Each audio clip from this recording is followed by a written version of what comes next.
اپنی جو کمزوریاں اور غلطیاں ہیں ان کو تسلیم نہیں کریں گے اور جمہوریت اور سیاست کو مضبوط نہیں کریں گے، تب تک اس ملک میں نہ کوئی جمہوریت کے کوئی حال ہے، نہ کوئی پارلیمنٹ جو ہے اس کی کوئی اہمیت ہے۔ یہاں پہ ہمیشہ سے اور بدقسمتی میں ایک اور بات کہ اس وقت جو ہے پی ٹی آئی جو ہے ان کی مجھے جو سب سے بڑی ایک غیر جمہوری بات نظر آئی ان میں کہ اب بھی وہ کہہ رہے ہیں کہ ہم نے سیاسی جماعتوں سے کوئی بھی مذاکرات نہیں کرنے، ہم نے اسٹیبلشمنٹ کے ساتھ مذاکرات کرنی ہے۔ تو ہم جب تک اسٹیبلشمنٹ کی طرف دیکھتے رہیں گے، ہم عدالتوں کی طرف دیکھتے رہیں گے، تو تب تک معاملات جو ہیں وہ پارلیمنٹ کے اندر حل نہیں ہوں گے، نہ پارلیمنٹ کی بالادستی ہوگی۔ بالکل صحیح۔ غلام عباس حرل صاحب، آپ کا بے حد شکریہ، آپ نے ہمیں جوائن کیا اور ٹی وی ٹوڈے سے بات کی۔ انشاءاللہ آپ سے بات ہوتی رہے گی۔ غلام عباس صاحب کا کہنا تھا کہ پی ٹی آئی کا جو غیر سیاسی رویہ ہے، خاص طور پہ اس حوالے سے کہ وہ سیاسی جماعتوں کے ساتھ کوئی بات نہیں کریں گے، وہ صرف بات کریں گے اسٹیبلشمنٹ کے ساتھ، اس وجہ سے انہیں پی ٹی آئی کے اوپر حیرانی ہے۔ ایک وقفہ اور اس کے بعد دوبارہ آپ کی خدمت میں حاضر ہوں گے، ہمارے ساتھ رہیے۔ جی ویلکم بیک۔ بنگلہ دیش کی صورتحال کے حوالے سے بات کرتے ہیں اور اس سلسلے میں ہمیں جوائن کیا ہے بریگیڈیئر ریٹائرڈ لیاقت طور صاحب نے۔ لیاقت طور صاحب، آپ کا بے حد شکریہ، آپ نے ہمیں جوائن کیا ہے۔ اور پاکستان کے اندر ایک سیاسی جماعت تھی جو کہ سری لنکا اور پھر بنگلہ دیش کے جو سیاسی حالات تھے اور وہاں پہ جو کنڈیشنز تھی ان کو آئیڈیالائز کرتی رہی، مگر ہوا کیا، سری لنکا کے اندر بھی آ کے فوج نے کو کر لیا، بنگلہ دیش کے اندر بھی اس وقت وہی صورتحال ہے۔ اگر یعنی اس کے بعد کوئی انٹرم سیٹ اپ یا پھر الیکشنز یا پھر کوئی نئی سیاسی جماعت اقتدار میں نہیں آتی ہے، تو ہماری جو سیاسی جماعتیں ہیں وہ دوسرے ملکوں کے اس طرح کے حالات کو کیوں آئیڈیالائز کرتی ہیں، جبکہ ہر ملک کی اپنی ڈائنامکس ہوتی ہیں، اپنی اس کی صورتحال ہوتی ہے، اپنے لوگوں کا مزاج ہوتا ہے، اپنی اکانومی ہوتی ہے اور پھر اپنی خاص طرح کی اسٹیبلٹی ہوتی ہے۔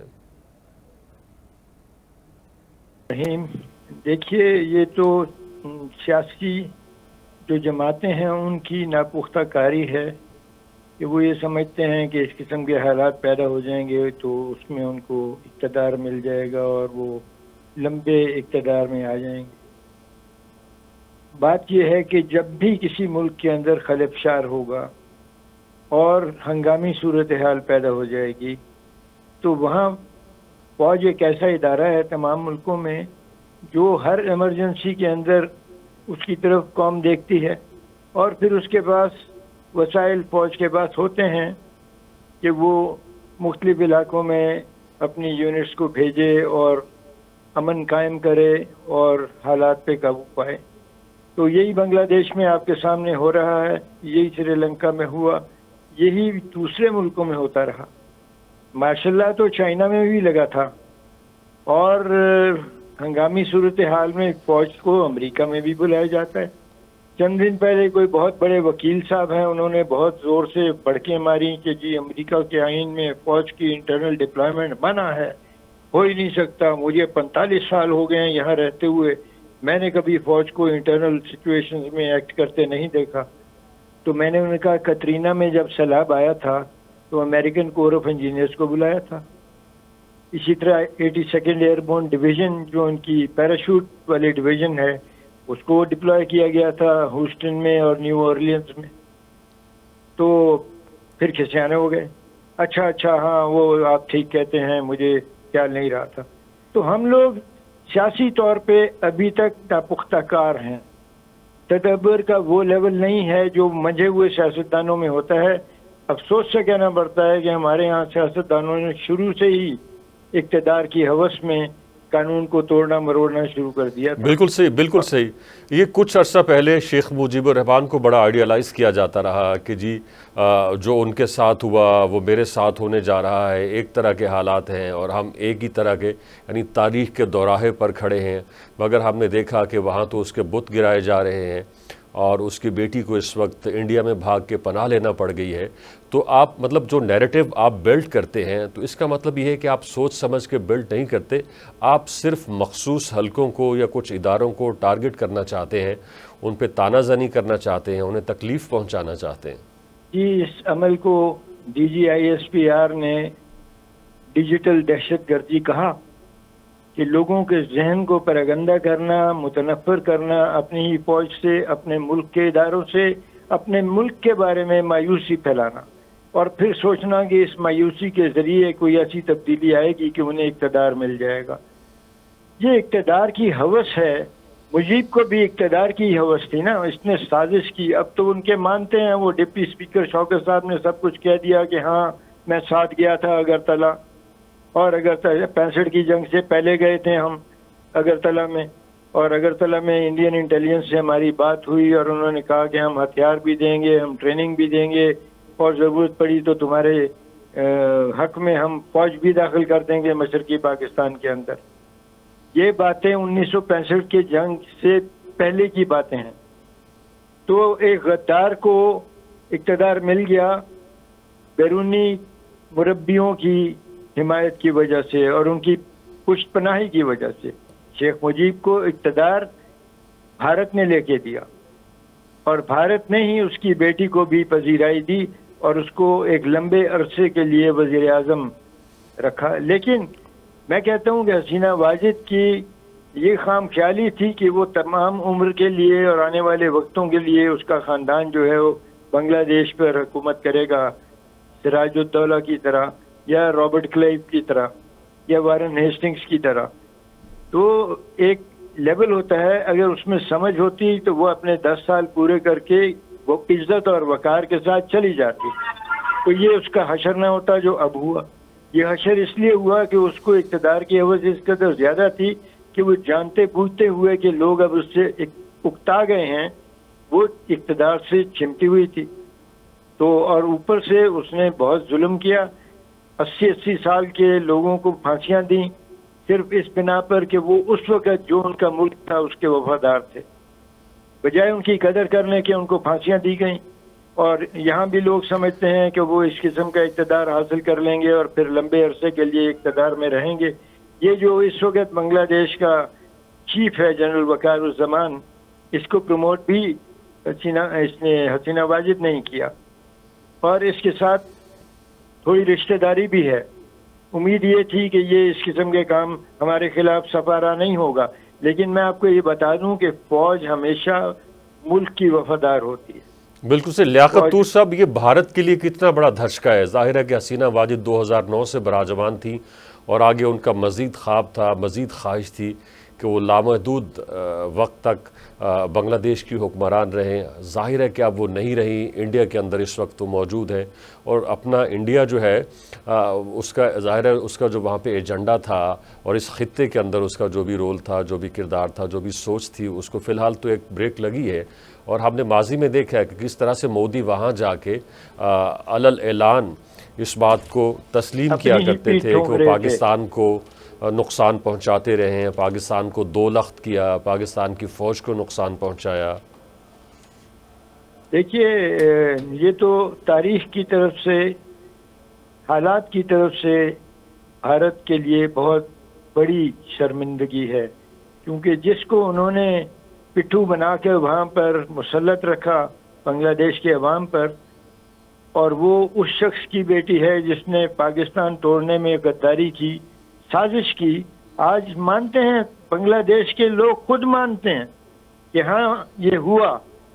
تو اس غدار کی بیٹی کو انہوں نے لمبے عرصے کے لیے وہاں پہ رکھا اور عوام نے اس کو رد کر دیا۔ نہ صرف رد کر دیا، اس قدر نفرت کا اظہار کیا کہ انہوں نے شیخ مجیب کے تمام نشانات، تمام مجسمے، تمام تصاویر، تمام جو سمبلز تھے وہ توڑ دیے۔ اور یہ بھارت کے لیے بہت بڑا فیلئر ہے۔ وہ انہوں نے تو بہت دعوے سے کہا تھا کہ ہم نے نظریہ پاکستان اور دو قومی نظریہ کو خلیج بنگال میں ڈبو دیا۔ آج پوچھیں خلیج بنگال میں جا کے کہ لہریں کیا کہہ رہی ہیں، اور وہاں کس کے نام کے اوپر سمندر کے اندر مد و جزر ہے؟ پاکستان کے نام پر ہے، اسلام کے نام پر۔ بالکل، ایک چھوٹی سی بات ایڈ کر دوں میں، یعنی اس وقت بہت ساری ایسی ویڈیوز وائرل ہیں جن میں بہت سارے لوگ، طالب علم اور ہر عمر کے افراد، وہ ایک دوسرے کو یعنی یہ کہتے نظر آتے ہیں کہ تو کون میں کون، تو پھر آگے کہتے ہیں کہ جی رضاکار رضاکار۔ تو بڑا میوزک ہے اس کے اندر، بڑی میلڈی ہے اور بڑا رومانٹسزم۔ تو وہ بنگال کے شہری تھے جنہوں نے پاکستان فوج کا ساتھ دیا تھا۔ ان کو